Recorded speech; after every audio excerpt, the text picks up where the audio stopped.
દર્શક મિત્રો, આપ જોઈ રહ્યા છો એને ન્યૂઝ. છું એન્કર અર્પિતા પટેલ. હવે જોઈએ અગત્યના સમાચાર. નડિયાદ વિધાનસભાના પીપળાતા ગામે ધારાસભ્ય શ્રી પંકજભાઈ દેસાઈ દ્વારા રૂપિયા 117.51 લાખના વિવિધ વિકાસના કામોનું લોકાર્પણ અને ખાતમુહૂર્ત કરવામાં આવ્યું. જેમાં નીચે મુજબના કામોનું લોકાર્પણ કરવામાં આવ્યું.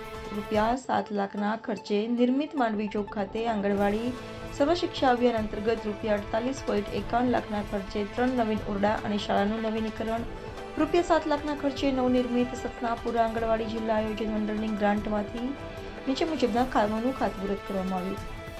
રૂપિયા 15 લાખના ખર્ચે નિર્મિત થનાર નવીન ગ્રામ પંચાયતના મકાન. રૂપિયા 40 લાખના ખર્ચે સિંચાઈ વિભાગ દ્વારા બસ સ્ટેન્ડથી ગામ તરફ પ્રોટેક્શન દિવાલનું કામ. કાર્યક્રમ ખાતે નડિયાદ તાલુકા પંચાયત પ્રમુખ શ્રી મેઘાબેન, સરપંચ શ્રી આશીષભાઈ, તાલુકા પંચાયત સભ્ય શ્રી ઈશ્વરભાઈ, ડેપ્યુટી સરપંચ શ્રી સુરેશભાઈ, પૂજ્ય શ્રી પંચાયત સભ્ય દિનેશભાઈ, પંચાયતના સભ્યો, ગ્રામના અગ્રણીઓ, ગ્રામજનો મોટી સંખ્યામાં ઉપસ્થિત રહ્યા હતા. Reporter Parmar Nilesh, NN news, Vadodara. દર્શક મિત્રો, તમારી આસપાસ બની રહેલી અવનવી ઘટનાઓ વિશે જાણવા માટે NN ન્યૂઝને લાઇક કરો, શેર કરો, સબસ્ક્રાઇબ કરો અને બેલ આઇકન પ્રેસ કરો, જેથી આપને નોટિફિકેશન્સ મળતી રહે.